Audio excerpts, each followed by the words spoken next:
Hello दोस्तों, मैं हूं निहाल। बात करूंगा सच्ची लगे अच्छी तो देख लेना क्या करना है। जूनियर अकाउंटेंट का रिजल्ट आया और रिजल्ट बहुत देर बाद आया। यानी कितना कि 3 महीने बाद रिजल्ट दिया, और वो भी कुछ ऐसा दिया है इन्होंने। ये क्यों हुआ? क्योंकि हमारा सिस्टम करप्ट है, यहाँ के लोग करप्ट है, और ये रिजल्ट भी पूरा करप्टेड आया है।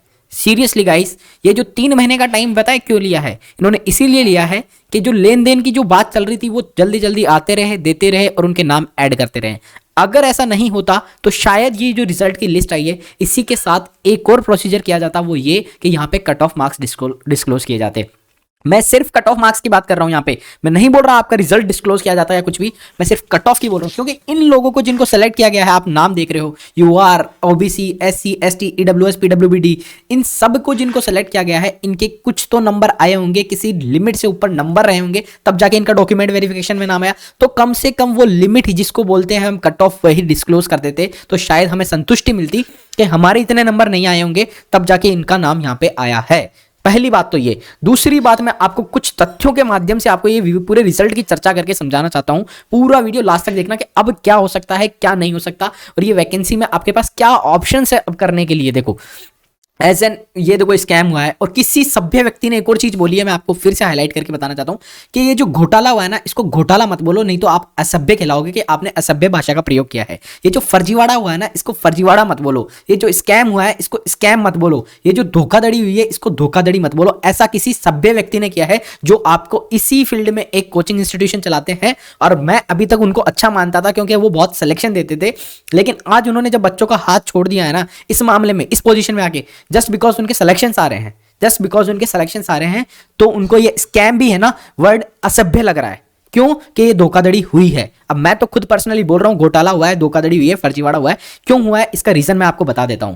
एओ का जो एग्जाम हुआ था, सबसे पहला पॉइंट तो देखो, कॉमन पॉइंट है जो मैं डिस्कस कर लेता हूं कि ना कट ऑफ डिस्क्लोज करी है इन्होंने, ना कोई रिजल्ट दिया है, ना आप अपने मार्क्स देख सकते हो, ना कोई इन्होंने कोई एक प्रॉपर फॉर्मेट प्रिपेयर करके कि आरवीएनएल, आरवीपीएन, जेवीवीएनएल, इनका एक प्रॉपर फॉर्मेट होता है जिसमें है ना पूरा स्कैन किया जाता है, फिर उसकी एडिटिंग करी जाती है और फिर उसमें दिया जाता है पूरा ऑथराइजेशन के साथ में। ये ऑथराइजेशन किसने किया है? महेंद्र प्रताप सिंह ने किया है, जो 8, 9 या 10 दिसंबर को इन्होंने ज्वाइन किया था। ये आरएस है, राजस्थान गवर्नमेंट में, जो सेक्रेटरी के पद पे अभी ज्वाइन किया है इन्होंने।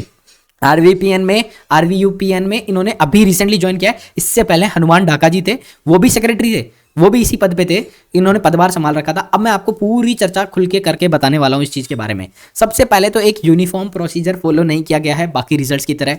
एओ का रिजल्ट कैसे आया था आपको पता है? एओ के रिजल्ट में आप अपने नंबर भी देख पा रहे थे, वहां पे कट ऑफ भी डिस्क्लोज थी, वहां पे सिलेक्टेड कैंडिडेट्स की लिस्ट भी अलग दे रखी थी। वो एक प्रॉपर तरीका था एओ का, और वो देने के लिए इन्होंने कितना टाइम लिया था? एओ का रिजल्ट देने के लिए 10 सितंबर को पेपर हुआ और शायद 27 सितंबर को रिजल्ट आ गया था। तो 15 से 20 दिन के अंदर अंदर वो रिजल्ट दे दिया था इन्होंने डॉक्यूमेंट वेरिफिकेशन का। ध्यान से सुनना मेरी बात, मैंने पहले भी इस क्वेश्चन के ऊपर ये सवाल उठाया है कि डॉक्यूमेंट वेरिफिकेशन में जाके एओ में घपला हुआ था। मैंने खुद ने पर्सनली बोला था आपको, कई लोगों ने मुझसे पूछा था, तो मैंने बोला था कि हाँ डेफिनेटली हो रहा है। मेरे टेलीग्राम पे भी मैंने 1-2 मैसेज ड्रॉप करे हैं इससे रिलेटेड, 1-2 कमेंट में भी करे हैं। तो मैंने पहले से ही बोल दिया था कि अब हो यहाँ पे डॉक्यूमेंट वेरिफिकेशन में घपला हो रहा है। ये डॉक्यूमेंट वेरिफिकेशन से लेके यहां तक इन्होंने 1 से सवा महीना लिया था ये फाइनल रिजल्ट देने में, क्योंकि ये 3 या 4 नवंबर को आया था, डॉक्यूमेंट वेरिफिकेशन हो चुका था शायद 7 अक्टूबर को या 10 अक्टूबर को। एक्चुअल में जो रिजल्ट होता है ना, कंप्यूटर बेस्ड टेस्ट रिजल्ट होता है, वो जब चाहे ना तब दे सकते हैं, बस इनको थोड़ा सा इफर्ट करना पड़ता है। और ये डॉक्यूमेंट वेरिफिकेशन के बाद सिर्फ इनको है ना उन विभागों में 11 बच्चों को बांटना था। कितने? 11 एओ बने हैं, उन बच्चों को बांटना था, उसमें इन्होंने 25 दिन ले लिए। अब वो 25 दिन लेने का क्या सेंस था, ये आप खुद समझ जाओ, मेरे को बोलने की जरूरत नहीं है यहाँ पे। अब पता है ये क्या करेंगे? ये जो करप्टेड रिजल्ट है ना, ये आप लोगों के लिए बन ही नहीं रहा। ये अब आप जो लिस्ट आई है ना, ये रिजल्ट पता है किनका बनेगा? अब बनेगा इन लोगों के ऊपर काम हो रहा है जिनका इस लिस्ट में नाम आ चुका है। क्योंकि बाकी लोगों के साथ तो क्या करेंगे, स्पिन टूल में डाल के, एक टूल होता है जो मैं, ये कौन सा सिस्टम यूज करेंगे, क्या करेंगे पता नहीं है, इनने क्या प्लान किया है इस चीज को से रिलेटेड कि जिसके ज्यादा नंबर भी आ रहे हैं उसके कैसे कम करने हैं। तो ये क्या करेंगे, एक लिमिट सेट कर देंगे और उन सब बच्चों के नंबर उस प्रायोरिटी से नीचे लेके आके स्पिन कर देंगे कि भाई किसी के क्या आ रहे हैं, किसी के क्या आ रहे हैं, किसी के क्या आ रहे हैं। ठीक है, तो आपकी सोच से परे भी आपके नंबर निकल सकते हैं अगर रिजल्ट आया तो। और रिजल्ट आएगा, टेंशन मत लो, कट ऑफ भी पता चलेगी, रिजल्ट भी आएगा। लेकिन कट ऑफ अब इन लोगों की तैयार की जा रही है, आपकी नहीं करी जा रही। जिनका सिलेक्शन हो गया ना, उन लोगों की तैयार करी जा रही है।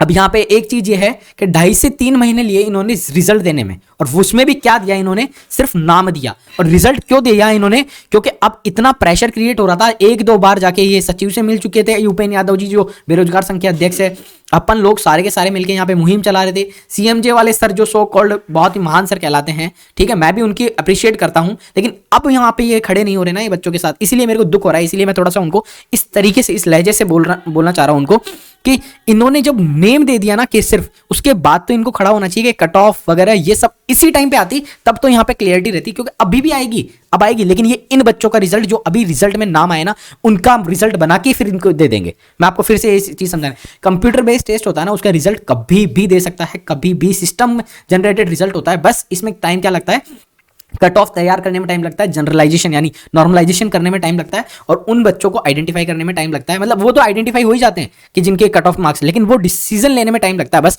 और वो ज्यादा से ज्यादा 5 से 10 दिन का टाइम चाहिए होता है। अगर सही ढंग से एफर्ट्स करे जाए तो 5 दिन के अंदर रिजल्ट दिया जा सकता है, 10 दिन के अंदर भी दिया जा सकता है, 15 दिन के अंदर भी। यहाँ पे 3-3 महीने खींच के ले गए, कब का आ रहा था रिजल्ट और कब कब कब कब खींच के लगे। ये क्यों खींच के लेके गए, क्योंकि अभी आ रहा है, अभी 4 बच्चों से चल रही है, 5 बच्चों से चल रही है, 10 बच्चों से चल रही है, 20 बच्चों से चल रही है बात। अब इन्होंने क्या रेशियो डिसाइड किया, क्या नहीं किया, कैसे इन्होंने प्लान किया, वो ये भगवान जाने इनका। चलो ये ठीक है, नेम दे दिए तो कट ऑफ साथ में डिस्क्लोज कर देते तो एक संतुष्टि मिल जाती यहाँ पे कि भाई यहाँ पे इस कट ऑफ के ऊपर वाले लोग हैं ये जिनका सिलेक्शन हुआ है। अपन को ये भी नहीं पता कि इनका किसका सिलेक्शन हुआ है, ये 120 वाले हैं, 130 वाले हैं। अगर इस 100 के ऊपर वालों का सिलेक्शन हो गया, जस्ट मानो ये सपोज करो 105 नंबर आ रहे हैं, तो आप उसके बाद आपकी क्या हालत होगी जब आपको पता चलेगा ये यूआर जनरल में फीमेल के 105 नंबर पे सिलेक्शन हो रहा है, तो आपके रोंगटे खड़े हो जाएंगे कि 105, 110, 120 तो हमारे नॉर्मली आ रहे थे नंबर, मरे से मरे काट के आ रहे थे नंबर, 100 प्लस तो ऑटोमेटिकली जा रहे थे, तो हमारे में कौन सी कमी रह गई थी। ये तो साफ गपला है, ये फाइनल रिजल्ट आने के बाद आपको लगेगा अगर ऐसा हुआ तो। लेकिन एज ऑफ नाउ मुझे ऐसा लग रहा है कि इनकी कट ऑफ बहुत हाई निकालेंगे, या फिर कुछ भी कर सकते हैं। ऐसा क्या करेंगे जिससे आपको जेन्युइन लगे। हार्ड कॉपी में नेम लिख के जब उसको दिया होगा किसी ने निकाल के, ध्यान से सुनना, जो सॉफ्ट कॉपी होती है उसमें जो हार्ड कॉपी निकाली इन्होंने, जो पेपर फॉर्मेट में निकाला, उसमें जो सॉफ्ट कॉपी थी डायरेक्टली उसी में डिजिटलाइजेशन करके उसको अपलोड क्यों नहीं किया गया, स्कैन करके कैम स्कैनर से स्कैन करके इन्होंने अपलोड किया है। डायरेक्ट जो सॉफ्ट कॉपी थी वही अपलोड क्यों नहीं करी गई, सबसे पहले चीज। अब क्या क्या प्रोबेबल एक्शंस हो सकते हैं, देखो मैं आपको 1-2 चीजें और बताऊंगा कि आप किनसे कांटेक्ट करने की कोशिश करो, क्या क्या करने की कोशिश करो। सच्चाई पता है क्या है, कड़वी सच्चाई है कि अब कुछ भी नहीं हो सकता, कुछ भी नहीं हो सकता। इनको जो मनमानी करनी थी वो कर ली है इन्होंने, इनको जो रिजल्ट देना था वो दे लिया है, जिसको कमाना था वो कमा चुका है, जिसको खुद का पेट भरना था 2 नंबर की कमाई से वो भर चुका है, उनके पास पहुंच चुके हैं पैसे। अभी डॉक्यूमेंट वेरिफिकेशन में भी निकालेंगे, अभी ये डॉक्यूमेंट वेरिफिकेशन में भी उन जेन्युइन स्टूडेंट्स को निकालेंगे अब, जिन्होंने इनको इसमें ये जेन्युइननेस शो करने के लिए लिया है। मैं आपको बता देता हूं, वीडियो को अभी आप शेयर कर सकते हो, लोगों के, सभी लोगों के वीडियोस को शेयर करो जो इस बात पे थोड़ी सी भी चर्चा कर रहे हैं कि रिजल्ट स्कैम है, घोटाला है, धोखाधड़ी है। क्योंकि अगर आप इस चीज को गर्म नहीं रखोगे ना अभी, और अभी ठंडा कर दिया, तो ये डेफिनेटली रिजल्ट तो गया आपके हाथ से, तो 200% गया। ट्वीट्स है उनको शेयर करते रहो, रीट्वीट, कोई भी छोटा आम से आम इंसान कर रहा हो, और कोई अगर इसको लीड कर रहा है, तो मैं तो नहीं कर रहा, देखो मैं पर्सनली नहीं कर रहा, तो कोई अगर इसको लीड भी कर रहा है, वो श्यामराज जी सर है, उन्होंने लीड किया था, तो मैंने तुरंत अपने टेलीग्राम ग्रुप में शेयर कर दिया था उसको कि हाँ ये चीज उन्होंने सही सवाल उठाया कि भाई धोखाधड़ी हुई है, तो उसको तुरंत शेयर करो। तो ऐसे ट्वीट्स को, और इनको एक मुहिम जो चल रही थी उसको चलने दो इसी मामले में, ठीक है। और मैं बताता हूं आपको डिमांड क्या रखनी है, अभी बताऊंगा आपको, ठीक है। या फिर आपके पास एक और ऑप्शन है, विद्युत भवन जाओ, प्रोटेस्ट करो। प्रोटेस्ट कोई करने के लिए आज जा रहा है 12 बजे, आज तारीख है 21 दिसंबर। उपेंद्र यादव जी भी वहां पे मौजूद होंगे, और उनके साथ कोई एक है राहुल शर्मा जी, कौन है, लीड कर रहे हैं। मुझे एक वीडियो दिखा अभी, एमर्स लव कॉमर्स है, उनका एक वीडियो देखा, मैं आपको अभी चैनल का नाम बता दूंगा, आप भी देख लेना, अगर जयपुर में हो तो प्लीज जाओ, ठीक है। स्ट्रॉन्ग लीगल एक्शन अगर कोई ले सकता है, और वो भी किस बेस पे लेगा, मैं बताता हूं, कोई एविडेंस ही नहीं है तो किस बेस पे लेगा। बेस सिर्फ एक ही बना सकते हो कि क्या ये यूनिफॉर्म प्रोसीजर फॉलो क्यों नहीं किया गया बाकी रिजल्ट्स की तरह, इसमें ऐसी क्या दिक्कत आ गई, 3 महीने का टाइम लगा है, यूनिफॉर्म प्रोसीजर फॉलो नहीं किया गया है, हमें लग रहा है कि इसमें कुछ ना कुछ घपला है, तो इसकी पूरी की पूरी जांच होनी चाहिए। अब है ना, यहां पे पता है क्या इसका रिजल्ट क्या हो सकता है, ये सारी चीज़ों का रिजल्ट क्या हो सकता है बताए, 1-2 साल के लिए वैकेंसी होल्ड पे रखी जाएगी, इससे ज़्यादा कुछ भी नहीं होगा। ज़्यादा से ज़्यादा वहाँ पे थोड़े बहुत कुछ चेंजेस कर सकते हैं, अगर यहाँ पे कुछ प्रूफ हुआ, या फिर है ना इनको डर लग गया और यहाँ पे कुछ भी बग्स निकल गया इनके सिस्टम में, तो यहाँ पे कुछ ना कुछ हो सकता है, इसके अलावा कुछ भी। और ये कब, ये ज़्यादा से ज़्यादा स्ट्रॉन्ग लीगल एक्शन से हो सकता है, इसके अलावा ऊपर वाली जो 3 मुहिम है ना, ये चलती रहती है, यहाँ पे लोग भुगते रखते हैं, इनको ये लगता है कि ये स्टूडेंट्स है, इनकी कोई कदर नहीं है, इनके हार्डवर्क की कोई वैल्यू नहीं है। दोस्तों दिल दुखता है बट सच्चाई यही है, इनको कोई मतलब नहीं है, इनको खुद के पेट भरने से मतलब है। तभी तो आपने सबसे ज़्यादा सुना होगा कि जो 2 नंबर की कमाई करता है ना वो सबसे ज़्यादा सुखी रहता है इस संसार में, इस टाइम पे सबसे ज़्यादा, लेकिन वो बाद में सुखी नहीं रहेगा, क्योंकि जब जिंदगी थप्पड़ मारती है ना तो फिर वो ऐसा मारेगी इनके ऊपर कि ये फिर जिंदगी भर रोएंगे। ठीक है, एक ही, अब मैं आपको सच बता रहा हूं, किसी ने नहीं बोला होगा कि क्या ऐसा चीज है जिसकी वजह से आपको पूरी संतुष्टि, देखो घोटाला हो चुका है, करप्शन हो चुका है, पैसे खाने थे खा चुके हैं, जिसकी जेब में चेक और जैक थी उसने ले लिया है सीट को। ठीक है, अब क्या पे है जिससे ये लोग भी बाहर निकले, इनका स्कैम भी पकड़ा जाए। एक डिमांड है जो कि पूरी होने के बिल्कुल कम चांसेस है, बिल्कुल कम, आंसर की पब्लिश करवा सकते हो तो करवाओ। वो आपको क्लियरली बता देगी कि इसका, अब वो आंसर्स तो चेंज नहीं कर सकते, क्वेश्चंस भी चेंज नहीं कर सकते, और आपने क्या किया है, ये आपका माइंड 90% चीजें, 95% चीजें कैप्चर कर पाएगा उसी टाइम पे। वैसे तो 100% ही कर पाता है कि हमने ये टिक किया था, हमने ये टिक किया था। ठीक है, अब वो आंसर की जब पब्लिश हो जाएगी ना तब आप पता कर सकते हो ये मेरे नंबर आए थे और ये इनके नंबर आए। अब यहाँ पे आंसर की पब्लिश करने के बाद भी ये घोटाला कैसे करेंगे कि इनका, जिनका सिलेक्शन लेना है ना, इनको, इनके दोबारा एग्जाम ले, इनको बता दे ये आपको देना है और फिर उसको सिस्टम में मर्ज करें, तब जाके कुछ हो सकता है। दोस्तों ये सारी चीज़ें मैं इसलिए बता रहा हूँ क्योंकि ये ऑनेस्टली दिल दुखाने वाली हरकत थी जो इन्होंने की है, और इससे विश्वास उठता है एजुकेशन सिस्टम से। देखो 2 फील्ड ऐसी होती है, एक एजुकेशन और एक मेडिकल फील्ड, जहाँ पे अगर आप लोगों के विश्वास को तोड़ते हो ना तो फिर वहाँ पे कोई भी इंसान दोबारा उठने लायक नहीं बचता है। और ऐसी कमाई करके ये लोग जाएंगे कहाँ पे यार, लोग देते, इनको पैसे देते, अच्छे खासे देते हैं, डॉक्यूमेंट वेरिफिकेशन के टाइम पे देते हैं, लेकिन यहां तक तो क्लियर रखते हैं इस रिजल्ट को, इससे पहले ही इन्होंने इस रिजल्ट को पूरा का पूरा एक नंबर तरीके से बिगाड़ के रख दिया है। अब 2-4 चीजें बता रहा हूं, ज्यादा वीडियो को लंबा नहीं खींच रहा, एक बार देख लो आप। ये रहा रिजल्ट, ये लिस्ट थी, यहाँ पे 4-5 चीजें पीडब्ल्यूडी कैंडिडेट्स की भी एक यहाँ पे चीज उठ के आई थी कि ये है ना 93, 94, 95, 96, 97, ये इतने इंटेलिजेंट लोग थे कि इनका एक ही कमरे में से आपस में पास बैठ के इनका सिलेक्शन हो गया है। इसी कमरे में से 88 का भी हुआ है, लेकिन ये इतने बहुत ही महानतम लोग थे। और मैं गारंटी के साथ बोल रहा हूं, एक चीज नोट करके रखना, इन लोगों का फाइनल सिलेक्शन में भी नाम आएगा, 93, 94, 95, 96, 97, इनका फाइनल सिलेक्शन में भी नाम आएगा, आप देख लेना ये चीज मेरी। ठीक है, और इस रिजल्ट को ऑथराइज किसने किया है वो मैं आपको बता देता हूं। मैंने पहले बोला महेंद्र प्रताप सिंह सेक्रेटरी है, जो इन्होंने 8 या 9 दिसंबर को ज्वाइन किया है। इनका मैं अभी आपको कुछ कॉन्टेक्ट देने वाला हूं, आप अगर कॉन्टेक्ट कर सको इनको, इनकी से पूछ सको, सवाल पूछ सको, आप में हिम्मत है तो पूछ लेना। ठीक है, और ये एक्टिव रहते हैं वहां पे। एक लिस्ट थी ये, इसको, ये किधर गई, जेएलओ वाली लिस्ट किधर गई, इसको किया है, एक सेकेंड ब्रो, एचएम ढाका जी, ये असिस्टेंट एपीओ की है या फिर किसकी है, ये एपीओ की लिस्ट है, इसको किया था एचएम ढाका जी ने, जो थे सेक्रेटरी नवंबर के टाइम तक जो भी रिजल्ट आए थे उसमें एचएम ढाका जी ने किया था। तो आप इनसे भी सवाल कर सकते हो क्योंकि इनको सारी चीजें पता होगी, इतना टाइम लगा है ना तो इनको भी डेफिनेटली ये सारी चीजें पता होगी। तो ये है महेंद्र प्रताप सिंह जी, जो है राजस्थान गवर्नमेंट में आरएएस है और जिन्होंने studied at spring board academy Jaipur. जो देखो मैं आपको बता देता हूँ, सचिव है राजस्थान विद्युत प्रसारण निगम लिमिटेड में, मैं झूठ नहीं बोल रहा, ये सारी चीजें सच्चाई है जो आपके सामने है। 10 दिसंबर को इन्होंने अपडेट दी है कि मैंने ये ज्वाइन कर लिया है, मुझे प्रसन्नता हो रही है ये बताते हुए।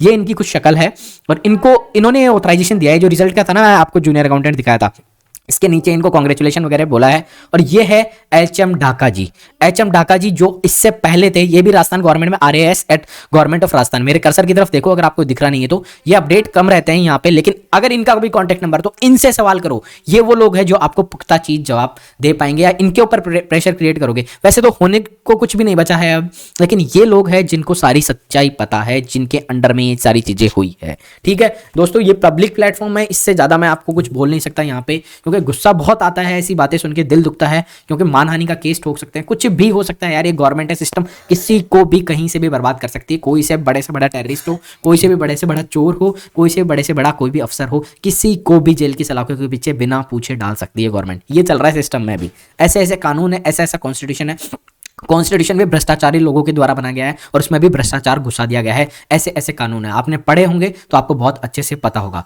दोस्तों मैं एक लास्ट में एक चीज और बोलूंगा कि मैंने जो बोल रहा था कि आपको प्रोटेस्ट के लिए जा रहे हैं, ये है एमर्स लव फॉर कॉमर्स। इन्होंने एक वीडियो डाला है कि यहाँ पे बोला है कि उपेंद्र यादव जी के साथ में आज राहुल शर्मा जी कोई है लीड कर रहे हैं, मैंने तो थोड़ा सा ही सुना था, पूरा नहीं सुना।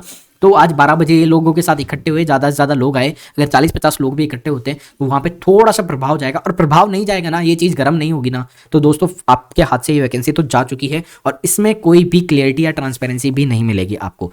यही था फाइनल वीडियो, और तो कुछ नहीं बोलना था। देखो बाकी देखो ऐसे ऐसे इन्होंने काम किए हैं, इसके बाद तो कुछ बोलने लायक छोड़ा ही नहीं है इन्होंने कि क्या ही बोले। और दोस्तों आपके साथ खड़े होने वाले 2-3 इंस्टीट्यूशंस होते जो थे, CMJ, team CA educational institute, Utkarsh, ये तीनों के तीनों है ना इस चीज़ के बारे में बिल्कुल चुप बैठे हैं, बिल्कुल चुप बैठे हैं। और ये सिर्फ और सिर्फ जिन बच्चों का सिलेक्शन हुआ है उनके डॉक्यूमेंट वेरिफिकेशन इस चीज़ में लगे हुए हैं ऑनेस्टली। और जो उत्कर्ष वाले हैं गहलोत सर, अगर उनके पास तो इतनी पावर है दोस्तों, इतनी पावर है कि अगर कोई सीरियसली चाहे ना तो वो इकलौता इंसान हो सकता है जो इस पूरे रिजल्ट को भी चेंज करा सकता है। लेकिन किसी का ध्यान ही नहीं है इस वैकेंसी पे, क्योंकि पूरी पर्टिकुलर स्पेसिफाइड वैकेंसी है जिसमें घपला कर चुके हैं, क्लियरली कर चुके हैं। मैं तो साफ बोल रहा हूँ, दिल से बोल रहा हूँ, दुखी हूँ इसीलिए बोल रहा हूँ। मैंने नहीं दिया एग्जाम, मेरा कोई लेना देना नहीं है इसमें। मेरे पास भी 4-5 बच्चों के सिलेक्शन हुए हैं, ऐसी बात नहीं है, लेकिन मैं कोई कोचिंग नहीं हूँ, मैं कोई एजुकेशनल इंस्टीट्यूट नहीं हूँ, मैं कोई वो पैसा नहीं लेता जिससे की वजह से है ना ये दावा करूँ कि मेरे पास सिलेक्शन हुए हैं। 2-4-5 कमेंट भी आए थे कि I am provisionally selected sir, मेरे को आपके वीडियोस बहुत हेल्पफुल लगे।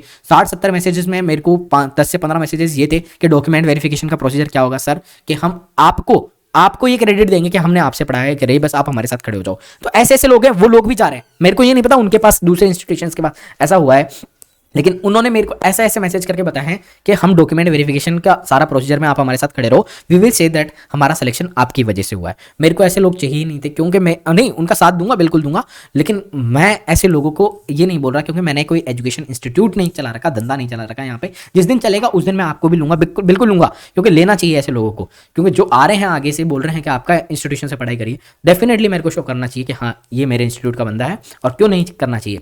तो आज का वीडियो यही था, 4-5 चीज़ें जो आउटपुट थी उनको ध्यान से देखना, वीडियो को दोबारा देखना, और मैं कुछ भूल गया हूँ तो दोबारा नए वीडियो में बना दूंगा। लेट हूँ उसका रीज़न कुछ है कि मेरे भी कुछ एग्जाम्स थे जिसकी वजह से मैं यहाँ पे प्रेजेंट नहीं हो पाया था, एंड अब मैं यहाँ पे आया हूँ तो थोड़ा सा आपका साथ देने की कोशिश कर रहा हूँ। ओके दोस्तों, bye bye, love you all, मिलते हैं नेक्स्ट वीडियो में।